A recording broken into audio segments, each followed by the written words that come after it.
नमस्कार, आप देख रहे हैं द न्यूज रूम 24 आवाज और मैं हूं पवन शर्मा।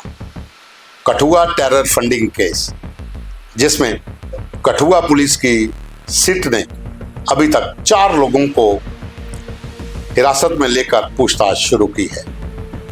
रोज नए नए खुलासे हो रहे हैं कि आखिर किस तरह से पाकिस्तान की तरफ से यहां के जूथ को अपने अधीन किया गया है, ब्लैकमेल करके, जहां पर कुछ लोग पैसों के लालच में उनके साथ जुड़े। हवाला के जरिए पैसा जम्मू कश्मीर, उत्तराखंड या बाकी स्टेट्स में पहुंचा। ये पूरा एक नेटवर्क बड़े तरीके से काम कर रहा था। और ये कठुआ पुलिस की टीम ने राहुल खान को जब गिरफ्तार किया तो पता चला कि उसकी पत्नी सपना, वो भी इसी का एक अहम हिस्सा है। राहुल सुंजमा जम्मू का रहने वाला और उसकी शादी कठुआ के घाटी इलाके में सपना से हुई थी। लव मैरिज थी। तो 15 बैंक अकाउंट इनके थे, जिसमें करोड़ों रुपए की ट्रांजैक्शंस बाहर से हुई है। उसके बाद जब पूछताछ शुरू हुई, 2 लोग और पकड़े गए। दोनों महिलाएं हरिद्वार की रहने वाली सोनम और पूजा। वो इनसे पहले से पाकिस्तानी खुफिया एजेंसी ISI के लिए काम कर रही थी। उनको ये काम सौंपा गया था कि वो उन भोले वाले, उन मजबूर लोगों को इस नेक्सस में शामिल करें जिनको पैसों की जरूरत है। दरअसल इसके पीछे की कहानी एक बहुत बड़ी है और इसमें आपको ये भी बता दें कि जो पुलिस की टीम कठुआ की इस पूरे मामले की पड़ताल कर रही है, उसकी जांच जो है वो ASP कठुआ सुनील केसर कर रहे हैं। उनकी जो टीम है, उन्होंने जो जांच अभी तक अपना दायरा जो है जो बढ़ाया था, उसमें 2 महिलाओं को और गिरफ्त में लिया गया हरिद्वार से। 2 लोग पहले पकड़े गए थे। कुल 4 गिरफ्तारियां हुई हैं और सूत्रों का कहना है कि जितनी भी ट्रांजैक्शन हुई है वो UPI के जरिए हुई है। और इसके पीछे की कहानी क्या है? FATF, financial action task force, जो पाकिस्तान को उस ग्रे लिस्ट में डाला हुआ था कि आप भारत में आतंक बढ़ाने के लिए टेरर फंडिंग करते हैं, आप दुनिया में बहुत से देशों में आतंकवाद को पुनः जीवित करने या आतंकी गतिविधियों के लिए पैसा मुहैया करवाते हैं। तो इस ग्रे लिस्ट में पाकिस्तान को डाल दिया गया था। 2022 में पाकिस्तान इस ग्रे लिस्ट से बाहर आया तो FATF का इनके ऊपर कंट्रोल नहीं रहा।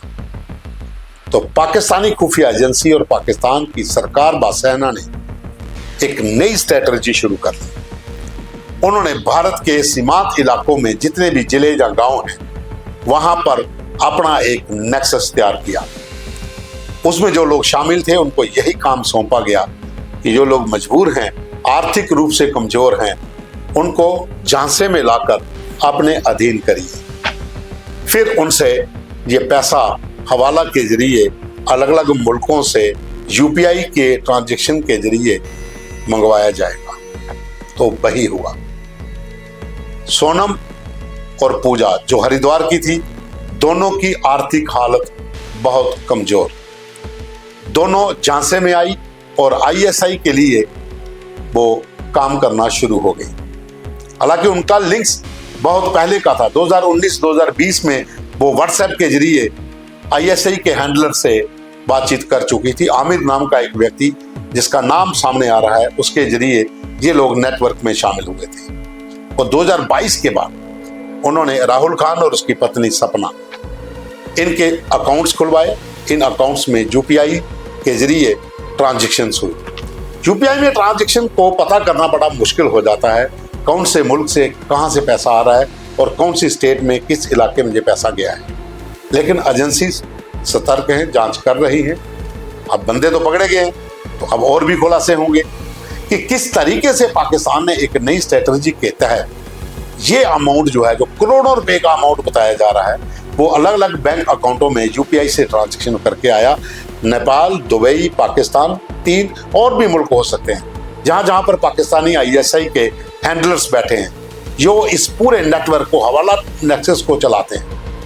जम्मू कश्मीर में आतंकवाद को बढ़ावा देने के लिए हवाला का कारोबार जो है वो मंदम हो गया था, मंद पड़ गया था, अगर कहा जाए कि बहुत धीमा हो गया था, क्योंकि जमायत इस्लामी कैडर जो था वो इस काम को करता था, जिसे जम्मू कश्मीर पुलिस के अलग अलग विंगों ने रेड कर करके जमायत इस्लामी कैडर को सलाखों के पीछे पहुंचा दिया। तो हवाला नेटवर्क में एक बड़ा झटका लगा था, लेकिन इस तरीके से पाकिस्तान की एजेंसी ने उन लोगों को टारगेट करना शुरू कर दिया जो आर्थिक रूप में कमजोर और ISI के झांसे में बड़ी जल्दी आ जाए। इसमें बहुत से तरीके, हनी ट्रैप भी होता है, यहाँ लड़कियां जो है वो कॉलिंग करती हैं और लोग उनके झांसे में आ जाते हैं। वो हनी ट्रैप पे हम किसी दिन आपको और स्टोरी बताएंगे, उसमें बहुत कुछ है, लेकिन ये लोग उसी कड़ी का एक हिस्सा हैं। और वहां से जो पैसा आया वो टेररिस्ट ऑर्गेनाइजेशन के पास, जहां उनके समर्थकों के पास, जहां ओवरग्राउंड वर्करों के पास पैसा पहुंचा। इसमें 1, 2, 4 लोग तो पकड़े गए, लेकिन ये नेक्सस बहुत बड़ा हो सकता है। और खास करके जम्मू कश्मीर के जितने भी बॉर्डर डिस्ट्रिक्ट हैं या बॉर्डर विलेजेस हैं, वहां पर इसका नेक्सस ज्यादा हो सकता है, क्योंकि जितनी भी ड्रोन ड्रॉपिंग होती है वो इंटरनेशनल बॉर्डर और LOC के पास होती है, और वहीं पर OGW नेटवर्क का गढ़ भी होता है, वही लोग रिसीव करते हैं। तो कठुआ टेरर फंडिंग में एक नया ये खुलासा था कि UPI से सारी ट्रांजैक्शंस हुई है, और ये पाकिस्तानी खुफिया एजेंसी ने वहां से पूरी एक स्ट्रेटजी के तहत ये पैसा भेजा। सोनम, उसके बाद पूजा के बाद राहुल के बाद सपना, ये 4 लोग पुलिस की गिरफ्त में हैं, उनसे लगातार पूछताछ हो रही है, और भी खुलासे हो सकते हैं। लेकिन इसके लिए आपको कठुआ पुलिस की सराहना करनी चाहिए कि जिन्होंने एक छोटे से नेटवर्क को पकड़ते हुए अब वहां तक पहुंच गए हैं कि जब शुरुआत हुई थी तो लगा था कि 10-15 अकाउंट हैं, 10-20 लाख रुपए का मामला है, तो थोड़ी सी जांच होगी तो जो केस बनेगा बने। लेकिन जब खुलासे हुए, जब पुलिस ने पूरी जांच की, जो उनके पास अपनी स्ट्रेटजी, जो अपना इनपुट्स होते हैं पुलिस के, जो अपना जिस तरीके से पुलिस जांच करती है, उसमें खुलासे होना शुरू हुए, और 2 लोग और पकड़े गए, जो दोनों महिलाएं उत्तराखंड की थी। अब और खुलासे होंगे और लोग भी गिरफ्त में आएंगे, ताकि इस पूरे टेरर फंडिंग नेटवर्क का भंडाफोड़ हो सके, और इसके लिए कठुआ पुलिस की टीम दिन रात काम में जुटी हुई है।